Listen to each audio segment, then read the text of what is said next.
Ma sœur a placé des tapettes à souris dans les chaussures de ma fille de 8 ans, puis elle a filmé avec son téléphone pendant que mon enfant pleurait. Ma mère a balayé l'incident d'un revers de main. Ce n'est rien.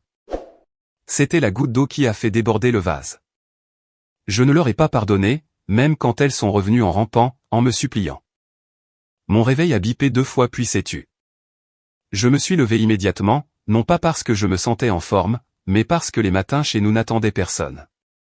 Dans le couloir, ma Sophia de 8 ans se tenait déjà là avec son sac à dos, mince, concentré, le genre d'enfant qui déteste être en retard. « Maman, où sont mes baskets ?» Près de la porte, ai-je répondu en nouant mon écharpe et en l'aidant à enfiler sa veste. Le porte-manteau a claqué dans notre couloir étroit. 3 femmes, un petit appartement en banlieue de Seattle. Moi, ma mère Gloria, et ma petite sœur Carolina, celle qui avait toujours un live en cours.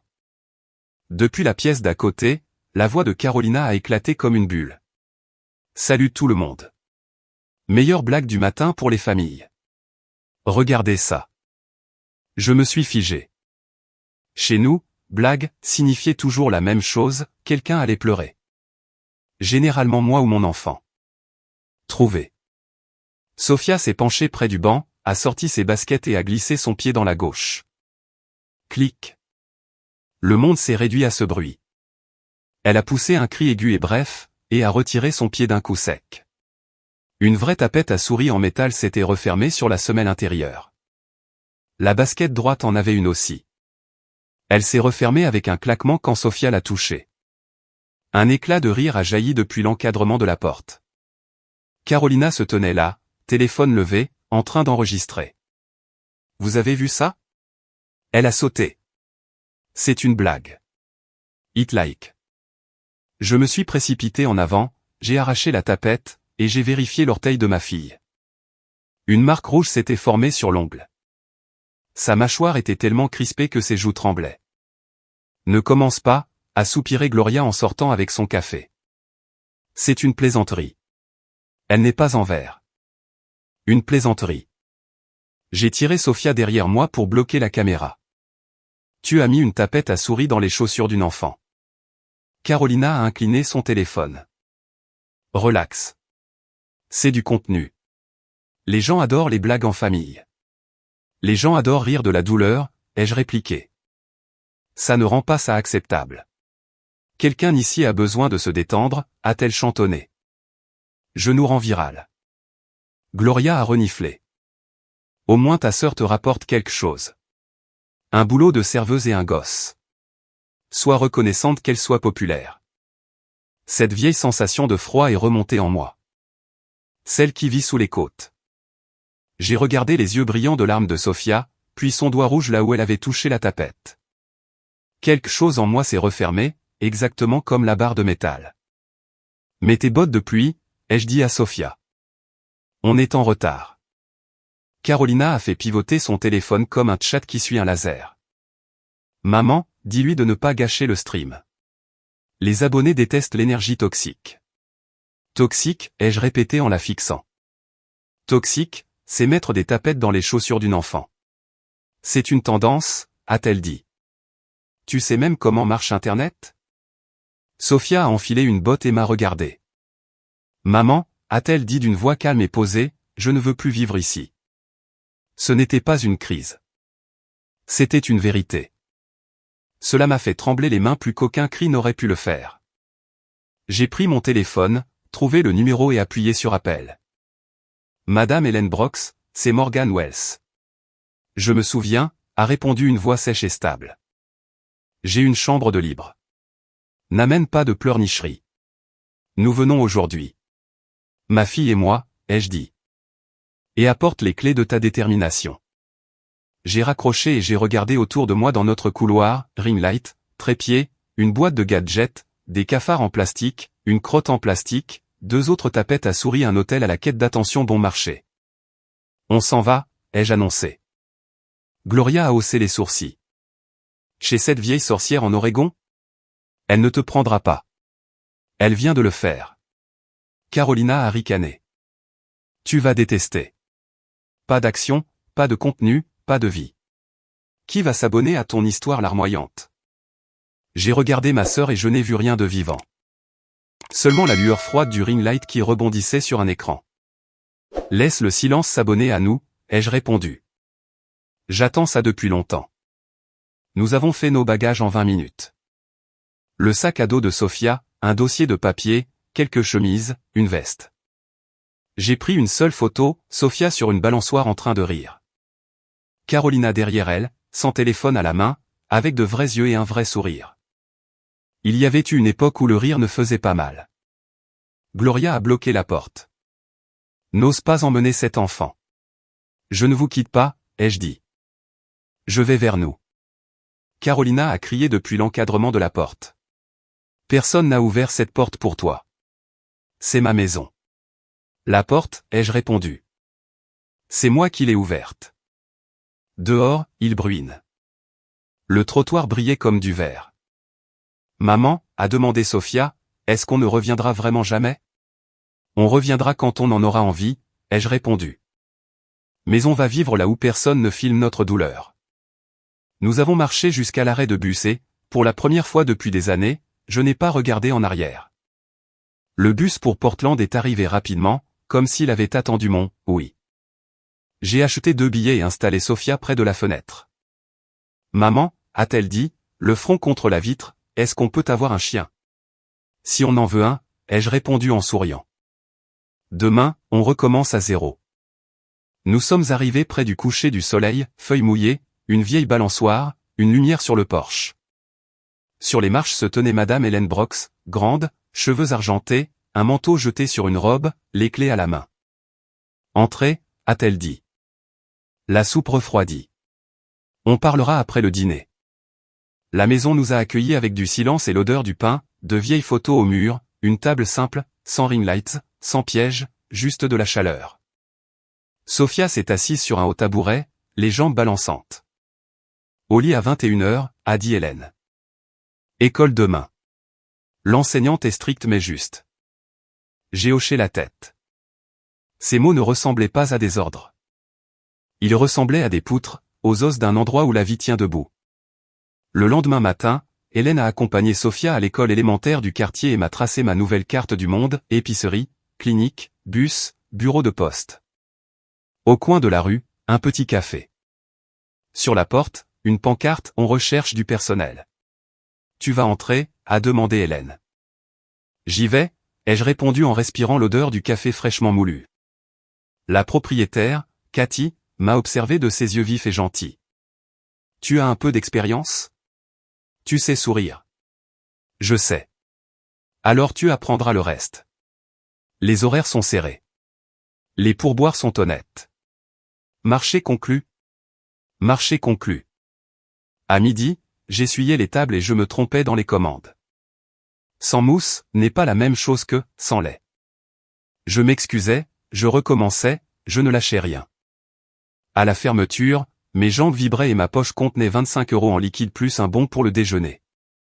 Pour la première fois depuis longtemps, je me sentais fatigué sans honte.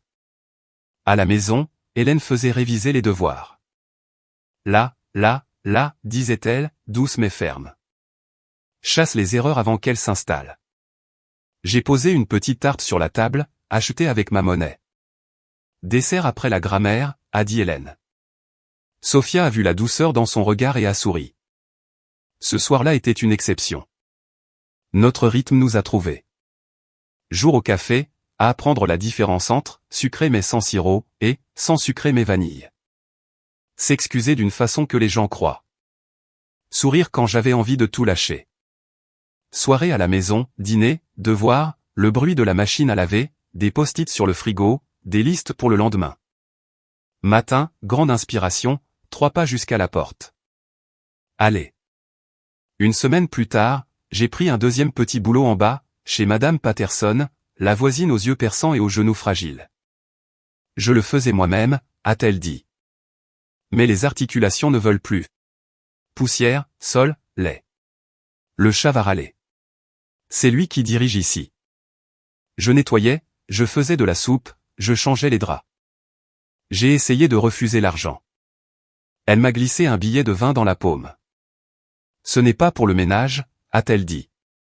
C'est pour ma paix. La paix coûte cher. Cette phrase m'est restée en tête comme une bonne chanson. La paix coûte cher. L'école a collé à Sofia comme son nouveau manteau collait à ses épaules. À la 2e semaine, elle est rentrée avec les yeux gonflés. Que s'est-il passé, ai-je demandé. Des filles ont dit que je vivais avec une sorcière, a-t-elle répondu. Je leur ai dit, il vaut mieux vivre avec une vieille dame intelligente qu'avec des adultes idiots. J'ai ri et je l'ai serré fort contre moi. Hélène restait stricte, mais sous son manteau il y avait une doublure plus douce. Un jour, elle est revenue du marché avec une capuche jaune pleine de lumière. Une veste de pluie, a-t-elle dit. En solde. Ta couleur. Sofia l'a enfilée et son dos s'est redressé. Des bottes en caoutchouc plus tard, a ajouté Hélène. L'automne est long. Les samedis sont devenus notre rituel. Hélène posait un grand bol sur la table. Lavez-vous les mains. On fait des cookies. Sofia se couvrait de farine et pinçait les bords comme une grand-mère. Je me surprenais à penser, voilà ce qu'est une famille. Pas les câlins pour la caméra. Le même pli sur un cookie. Au café, j'apprenais les noms et les boissons. Monsieur Lambe, café noir, rien d'autre. Mademoiselle Ortiz, latte avec avoine. L'infirmière Rachel, double shot, elle sortait juste de sa garde de nuit. Cathy disait, tu ne sers pas seulement du café. Tu rends aux gens leur normalité. C'est rare. Elle avait raison. Nous construisions un endroit où les gens avaient envie de revenir. Parfois mon téléphone vibrait.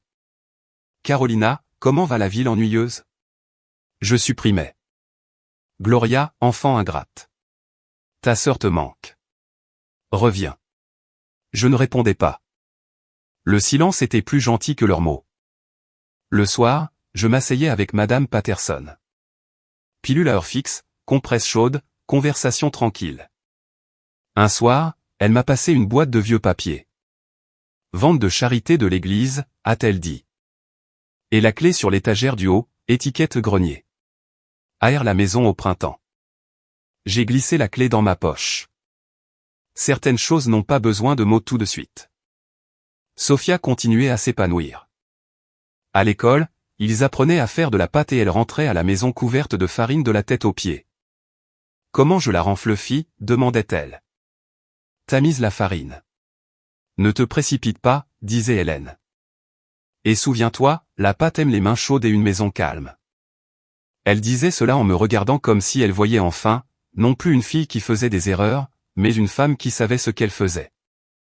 Sur notre frigo, une nouvelle vie grandissait, horaire de travail, carnet de lecture, itinéraire de bus, un petit éclair en papier découpé par Sofia qui disait « Vérité ». Le soir, j'ouvrais mon carnet. Un service taux de plus égale argent pour les vêtements d'école. Le mois prochain égale une bibliothèque. Les rêves ont cessé d'être des luxes. Ils sont devenus un plan. Hélène commençait à apporter des choses qui comptent, un paquet de cahiers, une trousse de feutre, un autre crochet pour le couloir. C'est plus facile de garder l'ordre quand chacun a son crochet, disait-elle. Elle avait raison. 3 manteaux, 3 sacs, 3 paires alignées. Les matins sont devenus plus fluides. Cathy m'a confié plus de responsabilités, fermer le service, compter l'inventaire, puis ouvrir le magasin à 6 heures. Les clés dans ma poche ressemblaient à une preuve. Je sortais dans le noir et je respirais le froid. Rien de spectaculaire ne se passait. Peut-être que c'était justement ça, le grand événement. Les textos de Gloria ont cessé. Les blagues de Carolina continuaient d'apparaître dans mon fil. Quelqu'un qui pleurait. Beaucoup de likes. Je faisais défiler sans m'arrêter. Les vies bruyantes des autres n'avaient pas à être la mienne. Sofia avait encore de vieilles peurs, bien sûr. Et s'ils viennent? Et elle dormait avec une veilleuse. Hélène ne commentait pas. Elle posait simplement une petite lampe de sel sur la table de nuit. Ça rend le sommeil plus chaud, disait-elle. À l'hiver, nos journées se sont mises en place. Je pouvais entendre, sans oignon, versus, un peu d'oignon, lait d'amande, versus, lait normal, sans me tromper. Dans sa veste jaune, Sofia ressemblait à un surligneur dans la cour grise, facile à repérer depuis la fenêtre. Hélène a arrêté de dire « au lit à 21 heures ». À 21 heures, la maison fermait simplement le livre. À la fin du semestre, Sophia est rentrée avec une carte « Élève du mois ». Gentillesse et honnêteté. Au dos, l'enseignante avait écrit « Merci de toujours dire la vérité et de protéger les autres ». Je l'ai accrochée au frigo avec un aimant en forme de chien. Une avance pour un futur chien. Les seules notifications sur mon téléphone venaient maintenant de l'application de l'école et d'un rappel pour rendre visite à Madame Patterson. Une boîte de messages privés vide ne ressemblait plus à un trou. Elle ressemblait à une fenêtre qu'on peut ouvrir pour laisser entrer l'air. Cookies le samedi, discours motivant le dimanche pour la semaine, tu peux le faire. Et puis je le faisais. Hélène servait la soupe et versait le thé. Eh bien, a-t-elle dit, sèche comme toujours mais un peu plus chaude. On vit. On vit, ai-je répondu en souriant. Pas pour des likes. Pour nous. Sophia s'est habituée à sa nouvelle école. Elle s'est fait une amie proche, Lindsay, la fille qui pliait des avions en papier et connaissait le plan des bus mieux que les adultes. Toutes les deux étalaient le vieil atlas routier d'Hélène par terre et traçaient des routes, se disputaient sur les correspondances. J'écoutais depuis l'encadrement de la cuisine et je souriais. Elles planifiaient leur avenir comme des pros. Ma fatigue avait changé. Ce n'était plus la fatigue terne qui vient quand on se fait broyer. C'était la fatigue nette et honnête qu'on gagne après un bon service. Mon dos me faisait mal. Mes mains piquaient à cause des produits de nettoyage. Personne ne riait quand quelque chose faisait mal. Cela valait plus que n'importe quel médicament. Nous avons même eu une vraie neige, épaisse pour notre région. Sophia courait dans la cour avec sa veste jaune, facile à repérer, comme un marqueur brillant sur du papier blanc. Elle est rentrée les joues rouges et a demandé à Hélène. En classe, on a fait de la pâte. Comment je la renfleufie ? Tamise la farine. Ne te précipite pas, a répondu Hélène. Et souviens-toi, la pâte aime les mains chaudes et une maison calme. Ce regard qu'elle m'a lancé, comme si elle croyait enfin que j'étais la femme pour laquelle je m'étais battu, s'est accroché à mes côtes. Au printemps, le soleil est revenu plus tôt. Nous avons repeint les murs éraflés. Hélène a grommelé tout en aidant. De toute façon, la peinture s'écaille, a-t-elle dit en cachant un sourire dans sa tasse. Sophia a eu 11 ans. CM2. Bonne note, quelques débats avec les professeurs, poli et vrai. J'ai réalisé que je n'avais plus peur de mon réveil. Il ne déclenchait plus de panique. Il commençait une journée où personne n'essayait de me rapetisser. Le café a changé de propriétaire. Stéphanie Park, une jeune entrepreneuse, voulait redonner vie à l'endroit. Elle a affiché une pancarte « On recherche un gérant ». Tu connais tout ici, Morgane, m'a dit Carla, notre cuisinière. Postule avant que des inconnus se glissent dedans. Je suis serveuse, pas patronne, ai-je répondu. Les vieilles croyances sont tenaces, a-t-elle répliqué. Ce soir-là, Sophia a entendu et a dit. Maman, si tu dirigeais le café, je serais fière. Ces mots sont allés plus profond qu'aucune lettre de recommandation. Une semaine plus tard, Stéphanie m'a tendu les clés. Elles sont à toi, a-t-elle dit. Tu es responsable maintenant. Le salaire est plus élevé. Prime mensuelle si on atteint les objectifs. Je suis rentré sous les lilas en fleurs, la poitrine chaude et les mains froides. Je ne me sentais plus comme un échec. Madame Patterson, elle, s'affaiblissait. Son corps était fatigué, ses yeux restaient perçants. Elle ne se levait plus beaucoup, mais disait. Assieds-toi. Reste avec moi. Raconte-moi des choses. Je lui parlais de la pâte, des vestes jaunes et des enfants qui reçoivent des prix de gentillesse et d'honnêteté. Elle absorbait tout.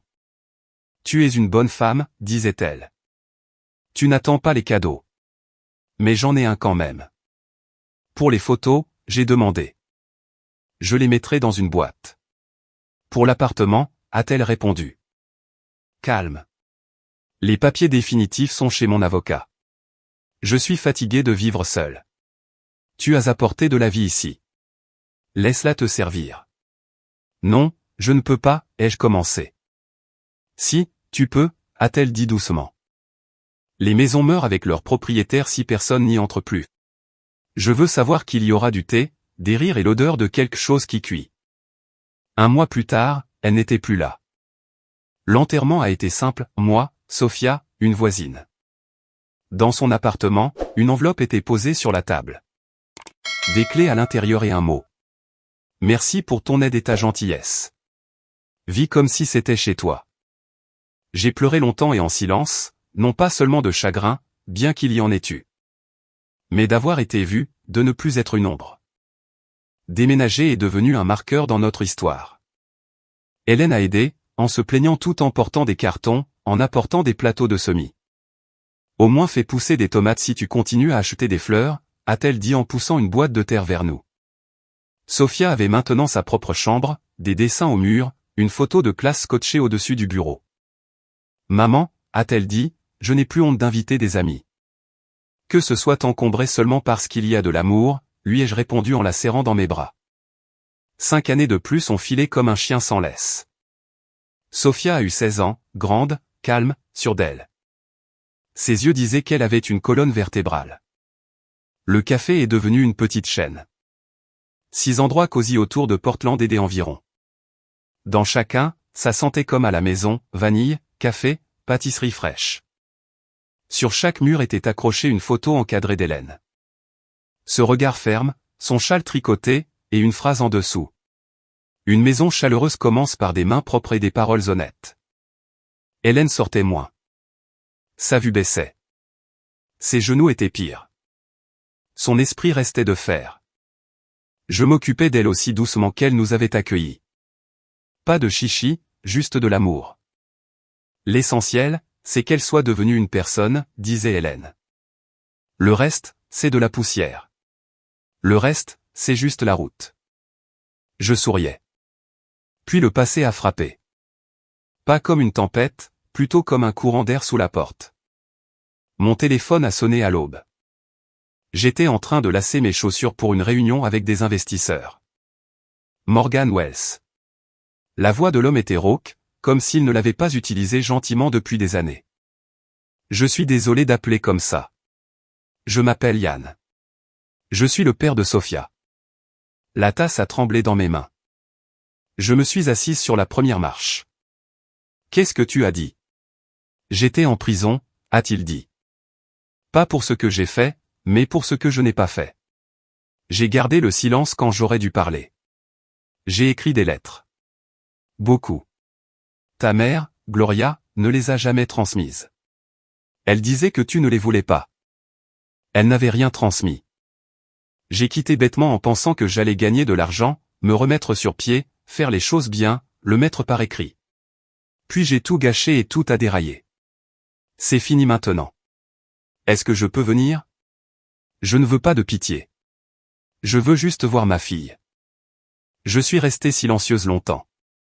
Viens, ai-je dit. Quand il s'est présenté à la porte, je ne l'ai pas reconnu pendant une seconde. Autrefois, Yann portait une veste en cuir et un sourire facile. Maintenant il se tenait voûté, des tempes grises, des rides de fatigue au coin des yeux. Mais les yeux eux-mêmes étaient encore doux, encore désolés. Salut, Morgan, a-t-il dit doucement. Je ne pensais pas te revoir un jour. Moi non plus, ai-je répondu. Entre. Nous nous sommes assis à la table de la cuisine comme quand nous étions jeunes, sauf que le temps s'était accumulé entre nous. J'ai pensé à vous deux. Tellement. J'ai écrit des lettres. Je voulais entendre sa voix au moins une fois. Elle a grandi, ai-je dit. Elle étudie, elle travaille. Elle connaît la vérité et le mensonge de l'intérieur. La porte a claqué. Sophia est entrée depuis le campus, elle a enlevé son manteau et s'est figée. Maman, c'est qui? Je me suis levé. C'est ton père. Le silence s'est étiré, lourd, réel. Yann s'est levé aussi, prêt à partir sans un mot. Sophia, a-t-il dit, je ne demande pas le pardon. J'ai fui quand j'aurais dû rester. Ensuite il m'a semblé trop tard pour réparer. Je voulais juste te dire ça, je suis fier de toi. Tu es devenu quelqu'un de bien mieux que tout ce que j'aurais pu imaginer être. Elle s'est approchée, son visage s'est crispé, mais il n'y avait pas de colère dans ses yeux. Maman, tu savais où il était? Non, il a appelé aujourd'hui. Sophia a expiré. Donc tu as fini par trouver la porte, a-t-elle dit. Si tu es venu, ce n'est pas pour rien. Elle a tendu la main. Je ne sais pas encore comment t'appeler. Commençons par une poignée de main. Yann a pris sa main dans les deux siennes comme si elle pouvait se briser. Merci, a-t-il murmuré. Je ne le mérite pas, mais merci. Puis il s'est mis à genoux. Je donnerai le reste de ma vie à ton bonheur. Je ne veux plus perdre de temps. Si tu me le permets, je resterai discrètement. J'aiderai parfois. Je verrai que tu vas bien. Je me tenais près de la fenêtre, puis je me suis approché et j'ai touché son épaule. Lève-toi, ai-je dit. Si tu veux aider, installe une étagère sous la photo d'Hélène. Elle dirait, assez de chichi. Mets la bouilloire. Il a ri une fois, brièvement, comme quelqu'un qui réapprend à vivre. Et comme ça, un nouveau chapitre a commencé. La partie de la vie où on ne sait pas toujours ce qu'on va trouver ou perdre. Mais on sait une chose, dans cette maison, personne ne rit quand ça fait mal. Un peu avant l'appel d'Yann, un autre fantôme était apparu. Le genre avec du mascara et un sourire tremblant. Un matin, mon téléphone s'est allumé avec un nom que je n'avais pas vu depuis des années. Carolina, on est en ville, a-t-elle dit, avec du sirop autour des mots. Les choses sont dures. On peut se voir? Où êtes-vous, ai-je demandé. À la gare, a-t-elle répondu. On a entendu que tes cafés marchent bien. 1 heure plus tard, la sonnette a retenti. 2 femmes se tenaient dehors. La vie les avait toutes les deux rendues maigres. Gloria, pâle, les mains tremblantes. Carolina dans une veste bon marché, eyeliner étalé, sourire fatigué. Salut sœurette, a dit Carolina. On peut entrer? Je me suis écarté. Entrez. Hélène est sortie avec son tricot, le regard stable. Je n'avais pas prévu de visiteurs, a-t-elle dit. Thé est prêt. Sucre compté. Gloria a essayé de se tenir droite. On ne demande pas la charité, a-t-elle dit. C'est juste une mauvaise passe. La chaîne est morte. Les sponsors sont partis. Carolina fixait le sol. Les gens se sont habitués au bruit, a-t-elle dit. Je suis fatigué. J'ai essayé. Ça ne marche plus. L'argent est parti. Maman est malade. L'appartement est dans un sale état. On a pensé. Vous avez pensé quoi, ai-je demandé. Que tu nous aiderais, a-t-elle murmuré à peine. Gloria a croisé les bras. On est de la famille, a-t-elle dit.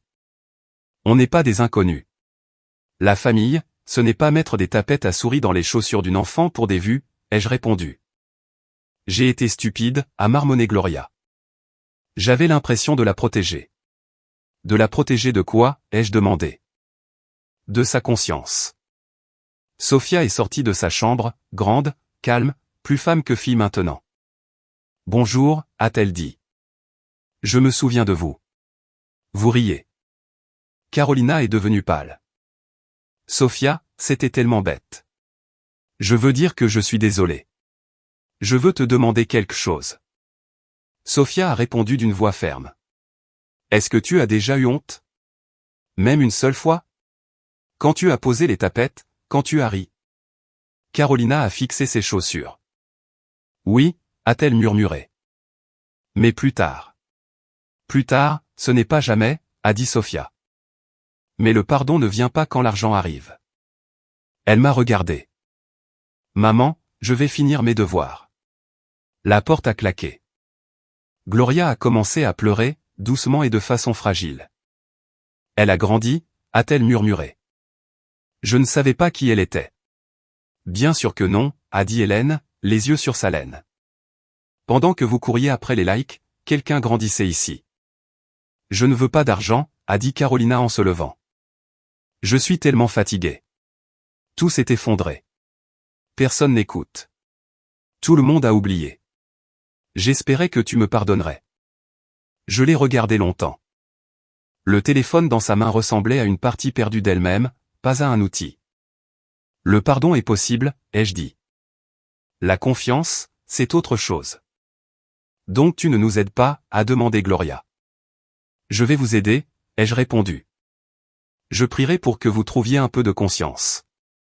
Mais il n'y aura pas d'argent. J'ai une fille, un travail et une vie que j'ai construite sans vous. Carolina a serré les lèvres. Tu as changé. Non, ai-je dit. J'ai juste arrêté d'attendre de l'amour de la part de gens qui rient de la douleur. Elles sont parties. Le couloir est resté silencieux un moment, comme si elles n'arrivaient pas à se décider à bouger. Puis des pas, puis plus rien. Hélène a hoché la tête vers la porte. Voilà, a-t-elle dit. La tapette s'est refermée. Pas sur toi cette fois. Pour la première fois de la journée, j'ai souri d'un endroit vrai. J'ai eu peur de la douleur pendant si longtemps, ai-je dit. Laisse maintenant les gens qui l'ont apporté en avoir peur. Hélène a fait cliqueter ses aiguilles. Les femmes fortes ne se vengent pas, a-t-elle dit. Elles vivent. C'est bien plus effrayant. Je suis allé à la fenêtre. La neige tombait doucement. Sans vent. Juste en dessous de cette fenêtre, des années plus tôt, Sophia dans sa veste jaune avait fait son premier bonhomme de neige. Maintenant elle était grande. La maison était solide. Aucune ombre ne pouvait la faire tomber. Le temps fait ce qu'il fait. Il avance. Sophia est partie à l'université en journalisme, elle travaillait au centre de médias étudiants. Stable, honnête. Écrit proprement. Les cafés sont devenus une petite famille. 6 endroits, vanille, café, pain frais. Hélène passait plus de journées dans son fauteuil près de la fenêtre. Moins de vues, plus de tricot, l'esprit toujours de fer. L'essentiel, c'est qu'elle soit une personne, disait Hélène un soir. Le reste, c'est de la poussière. Le reste, c'est la route. Je lui ai répondu, alors roule bien. Elle a esquissé un demi-sourire. Ce matin d'avril, le téléphone a sonné. La voix d'Yann a fendu l'air. À l'heure du déjeuner, il était dans notre cuisine. Au dîner, il avait tenu la main de notre fille. Le soir, il avait accroché une étagère sous la photo d'Hélène. Nous n'avons rien effacé. Nous n'avons pas fait semblant que ça n'avait jamais fait mal. Nous avons simplement accepté ceci, nous construisons vers l'avant. Merci d'avoir regardé. Si tu as aimé cette histoire, n'hésite pas à liker, à t'abonner et à laisser un commentaire avec tes pensées. Active la cloche de notification pour ne pas manquer la prochaine vidéo. À bientôt.